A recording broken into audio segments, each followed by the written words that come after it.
Реформа децентрализации – важнейшая реформа за годы независимости Украины.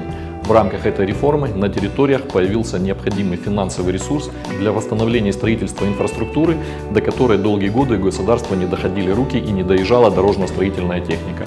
В городе Покрове, ярчайшем примере эффективности реформы децентрализации, каждый год мы капитально ремонтируем 2-3 основные дороги. В этом году здесь капитально отремонтированы улица Тыквы и улица Горького.